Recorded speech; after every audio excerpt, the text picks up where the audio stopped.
7:36, estamos de regreso y está con nosotros acá en el estudio la alcaldesa de Quinta Normal, Karina Delfino. Alcaldesa, ¿cómo está usted? Muy bien, muchas gracias, buenos días por invitarme. Gracias a usted por venir hasta ahora. Partimos tempranito. A ver, no puedo no preguntarle sobre esta denuncia contra el presidente. Voy a dejar en claro una cosa. En el programa con Pauli hemos deducido que esto más que una noticia es un cagüín. De comentario así. ¿Por qué? Porque estuve leyendo y los delitos de este tipo prescriben a los 10 años. O sea, tanto lo haya cometido él o ella, es algo que quedó atrás en términos legales y que además, por lo que hemos sabido hasta ahora, los hechos indicarían que, según la declaración del abogado, que esto ocurrió al revés, que no fue el presidente el acosador, sino el acosado. Dicho todo esto, se produce en un momento de debilidad del gobierno por el caso Monsalve y, sea o no una noticia, va a ser hoy día tratado como una noticia importante en todos los medios. Sí, nos levantamos noticiosos, yo creo. Pero yo creo que tal como se ha dicho en otras ocasiones, es importante que las instituciones funcionen. O sea, finalmente esta es una denuncia que surge, que desde primera hora sale a responder el abogado del presidente, que dice que es al revés, pero yo creo que es súper importante que finalmente un organismo o una institución imparcial pueda determinar cuál es la verdad y así también que las personas puedan depositar su confianza finalmente en estas instituciones. Al igual que otras denuncias que son igual de graves, yo creo que es sumamente importante que esto se pueda esclarecer rápido, porque además el presidente de la República. Así que es sumamente importante que pueda existir celeridad en la investigación. Yeah. Si es que se lleva a cabo obviamente la denuncia, no sé bien si es que está efectuada la denuncia o es parte como del relato. Si se lleva a cabo la denuncia. Hay una denuncia que cumplió un mes, por eso se le preguntó hoy día en la mañana al abogado del presidente por qué se han demorado un mes en salir a jugar, y él dijo esperamos un mes, pues nos pareció el tiempo prudente. Pero es una denuncia de algo ocurrido hace 10 años. Hace 10 años, sí. Ahora, y yo entiendo que hemos durante mucho tiempo sostenido la tesis, que por lo demás para mi gusto es real, de que uno debe escuchar a las víctimas siempre porque hay eventos tan traumáticos en la vida que se demoran mucho tiempo en aceptarlo las mujeres y reaccionar frente a ello. El que no haya denuncias sobre abusos es una cosa que está comprobada, que es por la suerte de bloqueo, de temor, el temor a que no te crean, etcétera. Sin embargo, el declararse un gobierno feminista parece haberle jugado ya 2 veces en contra del gobierno. Yo creo que cuando uno se declara feminista, efectivamente hay acciones que uno tiene que tomar que implican tener coherencia con el relato. Y en el caso en el caso Monsalve, yo creo que efectivamente el gobierno ahí debió haber actuado distinto. Y yo creo que, claro, efectivamente es importante que las investigaciones se lleven a cabo. Hoy día Monsalve ya está con prisión preventiva, entonces también las instituciones han funcionado. Pero efectivamente, si uno quizás mirara hacia atrás y pudiera cambiar algunas cosas, probablemente el gobierno piensa lo mismo. A propósito también de lo que ayer dijo la ministra Toá, las decisiones hubiesen sido distintas. Yo creo que se demoraron mucho en tomar la decisión de poder apartarlo del gobierno finalmente. Ahora, claro, él está hoy día fuera del gobierno, en prisión preventiva. Yo creo que lo positivo es que las instituciones, a pesar de su rol, de haber sido jefe de las policías, están funcionando en el fondo. Y yo creo que eso es lo importante. Pero claramente que ahí, cuando uno se declara feminista, hay una perspectiva que uno adopta finalmente para mirar los hechos, que es importante que tenga coherencia finalmente con tus acciones en el día a día. Como integrante del partido, como militante del Partido Socialista, debe haber sido un golpe duro para usted y para, ayer hablábamos con la diputada Chicardini, además, debe haber sido un golpe duro para toda la militancia comunista, sobre todo teniendo el caso de socialista, teniendo en cuenta el caso de que siendo mujer el asunto es doblemente impactante. Sí, mira, yo nunca lo conocí a él en la parte más personal, sino que siempre compartimos en espacios más políticos. Pero yo diría que él nunca como que uno nunca se podría haber imaginado que podría haber él pasado por una acusación de ese tipo. Entonces es impactante también, yo diría, como no es tampoco como que uno lo lamenta, sino que también impacta. pero independiente de quién sea finalmente, y sea Mm. militante o no, yo creo que es lo importante que ahí la justicia pueda hacer lo suyo y bueno, se han conocido muchos detalles. Y no solamente yo creo que la justicia, sino que también proteger a la víctima. Porque yo creo que también en todo este proceso probablemente ha sido muy doloroso para ella, que ha estado expuesta, que se han mostrado imágenes, que se han dado detalles en el juicio de los hechos. Entonces es súper importante también que podamos proteger a la víctima, que además tuvo la valentía de poder denunciar, con todo lo que cuesta, tal como tú lo mencionas, Rafa. Sin embargo, ayer salieron un par de datos que van a cuestionar seriamente la tesis de la violación. No es que yo sea un abogado, pero puedo verlo desde acá, digamos, uno lo ve venir. Primero, el que ella salga en la calle conduciéndolo de la mano en una imagen de una cámara de seguridad, cuestiona la sensación que teníamos de alguien que acosó reiteradamente a la víctima. Ojo, no estoy diciendo que no sea así, digo que lo cuestiona. Y que eso es lo que va a hacer la defensa de Manuel Monsalve en un juicio. Pues eso es de cajón. Y segundo, las declaraciones del taxista que dice que se trataban de mi amor, que respondían ante esa calificación de que ella trató de darle un beso en la boca al taxista cuando la paró. Todo eso va a decir la víctima no puede aducir. No, lo que va a dar como resultado acá es que es súper difícil comprobar que hubo una violación con estos antecedentes y dado que ninguno de los dos se acuerda de lo que ocurrió esa noche. Varias cosas, como yo creo que primero, o sea, ahí en la justicia es súper importante que pueda Y funcionar. lo digo porque todo esto es intimidatorio con la víctima. Sí. Si esto se está dando a conocer y cosas que son parte de su intimidad al final del Sí. día. Claro, o sea, también es un relato público que en el fondo estamos todos conociendo, pero acá es súper importante primero que la justicia y la investigación pueda funcionar. Claramente es muy difícil estimar si hubo violación o no después de un tiempo que uno denuncia. Eso es parte también de la revictimización que muchas veces ocurre en la justicia, porque hay un montón de peritajes que se hacen después que es difícil como comprobarlo. Ahora, no implica que si a lo mejor ella estaba o se trataban de mi amor o estaban tomados de la calle, en ese hecho no haya existido o haya existido consentimiento. O sea, en el fondo, y yo creo que eso es finalmente como lo que tiene que determinar la justicia, es que en ese momento en que ella dice que no hubo consentimiento, efectivamente se pueda probar. Yo creo que es un juicio complejo por todo lo que hemos sabido, por el tema de la ley de inteligencia, por el tema del propio delito de ataque sexual, la protección a la víctima. Yo creo que es un escenario muy complejo, pero es sumamente importante que acá se puedan llevar a cabo bien las investigaciones, porque además está en juego, yo creo que también la confianza en las instituciones. A propósito del último informe de la OCDE, que salió hace un par de semanas, el Poder Judicial está dentro de las instituciones que menos le cree la ciudadanía. Entonces, yo creo que es súper importante que acá sea imparcial, que puedan funcionar, porque eso, tener instituciones más fuertes, también ayuda finalmente a la democracia. Pasemos a las elecciones. Hago el disclosure, la última vez que nos vimos yo estaba reporteando el domingo cuando votaba el ahora reelecto gobernador En medio Orrego. del caos. Uf. pero ya a esta altura es como el caos lo habitual en estas votaciones. De hecho se nos dijo, vamos a esperar acá y todo el mundo salió corriendo.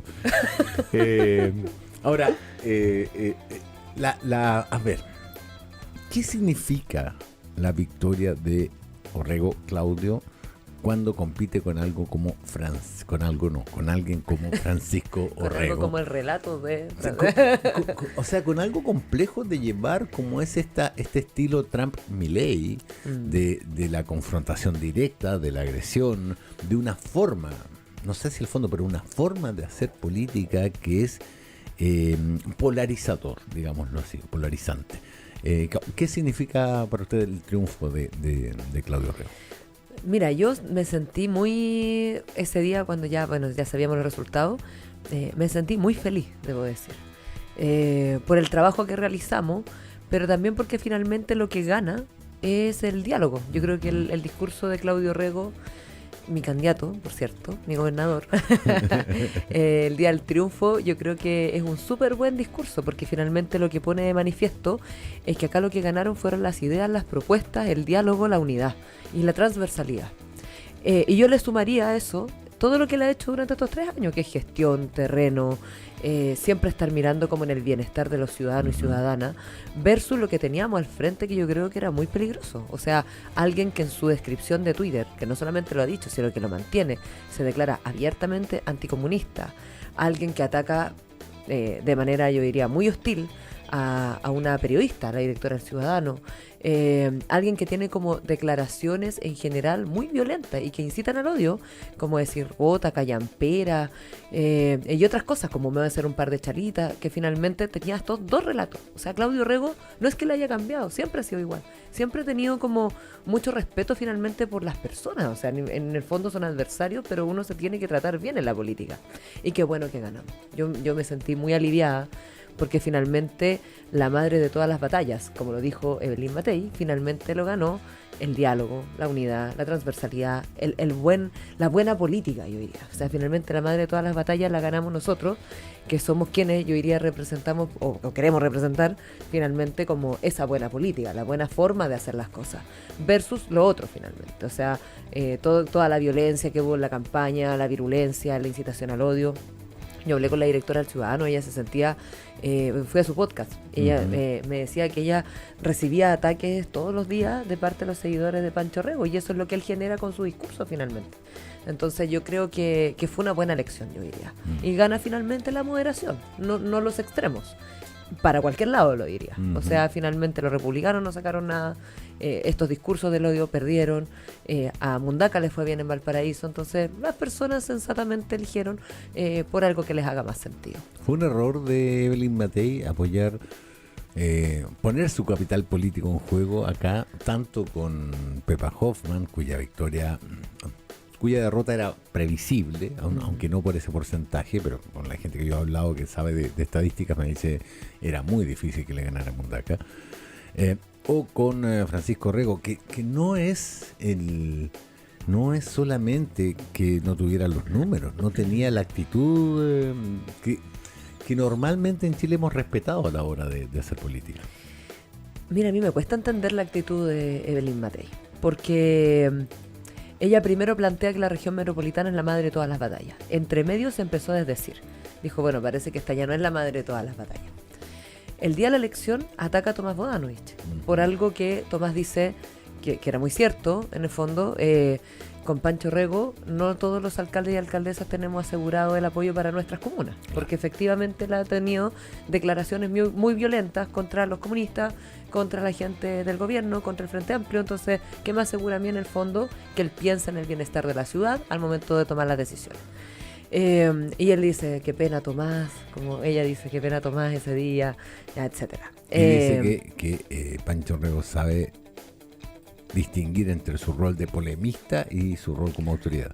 Claro, y vemos ese mismo día cuando Pancho Rego pierde, que ya se ponen para el acto, yo diría, pero en el fondo le dan la espalda también. O sea, hay un montón de videos dando vueltas finalmente, como la derecha también yo creo que se un poco se quiere desmarcar después de haberlo apoyado. O sea, yo acompañé a Claudio Rego a los 2 debates televisivos, y Pancho Rego estaba acompañado por la derecha. Entonces, yo creo que es peligroso lo que hizo la derecha, pero yo creo que al final, como yo lo decía, la madre de todas las batallas la perdió la derecha. Y yo diría la perdió Evelyn Matei, porque finalmente puso efectivamente su capital político en apuestas importantes que finalmente las termina perdiendo, y ella pone en esa, como yo diría, como en esa... como en ese relato finalmente, es decir, como la madre de todas las batallas son estas, y finalmente ella misma es la que pierde, la madre de todas las batallas. Hay una grieta entonces en la solidez de su candidatura. Veía el titular de la segunda ayer que dice, ¿se complica la opción de Evelyn Matei? Mira, yo creo que lo han dicho varias personas, no es que esté inventando la rueda, pero queda harto para la elección presidencial. A estas mismas alturas lo han dicho varios, Gabriel Boric ni siquiera sonaba en las encuestas, y de hecho se sube como una candidatura alternativa a Daniel Jadwe, cuando en algún minuto todos decían, bueno, finalmente Jadwe va a ser presidente, y mira las vueltas de la vida. Entonces, en el fondo, yo creo que queda harto para la elección presidencial. Yo creo que es un error de la derecha también sentir que la tiene ganada. Finalmente, estas elecciones son en el día a día, Y yo creo que son buenos resultados en general para nuestro mundo, no quiero decir para el gobierno, sino que para nuestro mundo de centro izquierda o de la moderación o del diálogo, quizás como ponerlo en esas categorías, porque finalmente no ha sido una debacle la elección municipal, no fue una debacle la elección de gobernadores, y yo creo que eso también nos da en un pie de poder plantear un proyecto para el país alternativo a la derecha. Si tengo tiempo de volver sobre ese punto, pero no me quiero quedar no me quiero quedar fuera, digamos, porque hay un asunto. La única atribución que hoy día de verdad tiene el gobernador, de verdad, es coordinarse y poner lucas en temas como la seguridad. Esa es como la atribución. Es cierto que está el hermoseamiento de la ciudad, pero voy a ser súper sincero, aunque sea poco elegante, digamos. A lo único que a la gente le importa hoy día de verdad es que haya más medidas para combatir la delincuencia. Eso es lo que más le importa, lo que dice todas las encuestas y lo que las conversaciones dicen. Es cierto, a mí me parece que convertir a la ciudad en un lugar amable también colabora con aquello, pero en términos de prioridades eso va supeditado a tener una ciudad más segura. ¿Cómo trabajar más en conjunto? Veíamos que las cámaras de seguridad de las diferentes municipalidades no están coordinadas. O sea, no hay cómo hacer el seguimiento de alguien que pasa de Ñuñoa a Macul, de Macul a la Florida o hacia el centro de Santiago. No hay cómo. En ese sentido, y dado que el gobierno central es medio renuente a darle poder a los gobernadores, ¿cómo trabajan los alcaldes con el gobernador y cómo deberíamos trabajar? Sí, es una súper buena pregunta. A propósito de la discusión también del Ministerio de Seguridad. Uh-huh. Porque por una parte en la institucionalidad tienes el gobernador en la región, tienes el delegado presidencial y si se aprueba, bueno, si ya te sale todo bien lo del Ministerio de la Seguridad, vas a tener al Ceremi de la Seguridad. Yo creo que ahí la institucionalidad algo tiene que decir en el fondo. O sea, ¿qué hace quién en el fondo? Como ya por una parte está la coordinación de las policías, que hoy día lo hace la delegación presidencial, y por otra parte está el gobierno regional, que entrega los recursos, como tú mismo decías. Pero a lo mejor el gobierno regional debiera tener una función más preventiva, como también lo tenemos los municipios, como lo tiene la SPD. Yo creo que por ahí va la línea, si tú me preguntas, de los gobiernos regionales, de los municipios y del gobierno finalmente. Y mira, y si bien seguridad es el gran tema sin ninguna duda, o sea, sin ninguna duda de cuando uno habla con quien sea, siempre se están hablando de temas de seguridad, el gobierno regional sí aporta mucho en proyectos importantes. Ejemplo, a Maipú le cambió todas las luces de la iluminación vial. Entonces pasaron de ser luces amarillas como la antigua a luces LED. Y eso evidentemente que la gente cuando transita por Maipú se debe sentir mucho más segura. Lo mismo ocurrió en el espejo. Si tú me preguntas a mí, por ejemplo, nosotros tenemos 5.000 millones de pesos en veredas nuevas y 3.000 millones de pesos en arreglos de escuelas. Y las personas sienten que hay un cambio real en su vida cuando hay una vereda nueva. Lo mismo ocurre, por ejemplo, en el caso Renca, que hay una inversión importante para poder reforestar el Cerro Renca con también platas del gobierno regional. Entonces, en el fondo, claro, a veces el gobernador dice, ¿ustedes creen que yo soy un banco? No, dice, porque aquí como que todo el mundo viene y me piden platita. Pero no, en realidad no es eso, sino que las comunas determinan en sus carteras de proyecto cuáles son sus prioridades y finalmente el gobierno regional apoya esa iniciativa. Para mí sería imposible hacer todo lo que estamos haciendo sin apoyo del gobierno regional, por mi presupuesto. Sí. Y a propósito... súper mal, en realidad. ¿No? La gente ve al gobernador como alguien importante para la seguridad. No, y te iba a comentar otra cosa, a propósito de cuando perseguimos como algún delincuente. También el gobierno regional ha apoyado en la equidad territorial. Por poner un ejemplo, nosotros en la prefectura occidente, que está Lo Prado, Cerro Navia, Renca, Pudahuel y nosotros, el gobierno regional nos entregó 2 camionetas de seguridad a cada una de las comunas. ¿Y eso por qué? Porque si tú ves la flota de los vehículos de seguridad preventiva de Las Condes, por ejemplo, o sea, deben tener, de la última vez que hablé con la alcaldesa, eran como 150 vehículos de seguridad. Versus, en el caso de nuestras comunas, que a veces con suerte tenemos 10. Yo tengo 10.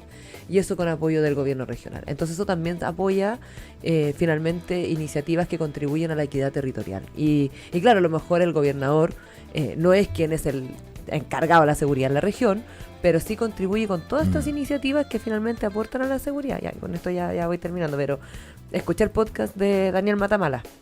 que el último es de la... Yo lo escucho mucho, debo decir. Y el último era sobre la guerra contra las drogas. Y las dos personas que hablaron, que era Cox y la Lucía Dahmer, todo su relato era, ok, mano dura, porque está bien, o sea, hay que poner mano dura, pero lo que realmente transforma son finalmente las iniciativas preventivas.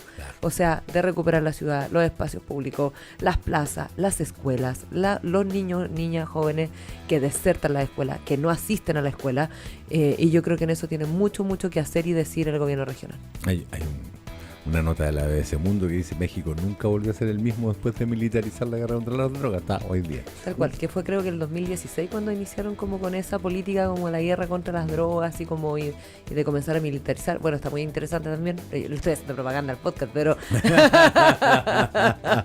pero también habla sobre lo no pertinente en el fondo de las policías municipales, que también ha sido como parte de la discusión que hemos dado. Pero finalmente yo creo que pasa por tener más herramientas de inteligencia, fortalecer las policías y lo más importante y que también nos afecta a nosotros, yo creo que el ámbito preventivo en términos de seguridad en las comunas. Dije que iba a volver, me quedan pocos minutos, voy a hacer la pregunta. No le ha ido tan mal en la elección de alcaldes, no le ha ido tan mal en la elección de gobernador. ¿Por qué existe entonces esta sensación de que el gobierno está súper mal cuando las elecciones dicen otra cosa? La pregunta de fondo es, ¿tiene la prensa que ver con esto? Yo creo que el gobierno, las elecciones de alcaldes y gobernadores son elecciones que finalmente las personas toman la decisión en función de gestión. Esa es mi impresión. O sea, los alcaldes y alcaldesas, en el fondo las personas deciden si seguimos o no, porque ven la gestión de los 3-4 años. Y yo creo que un poco lo mismo en el caso del gobierno regional, más este relato que estábamos hablando, que la gente decidió mejor por un relato mucho más dialogante y de unidad. Yo creo que va más allá por ese lado, o sea, me parece. Evidentemente que hay una crítica fuerte a los medios de comunicación y también su forma de abordar el tema de seguridad. Pero por otro lado yo diría que estas elecciones que son locales, lo que muchas veces evalúan es precisamente la gestión que hacemos en nuestras comunas. Muy bien, Karina Delfino, alcaldesa de Quinta Normal, muchísimas gracias por haber venido. Muchas gracias. Tan temprano a conversar con nosotros. En general los alcaldes y alcaldesas como que no tenemos hora, así que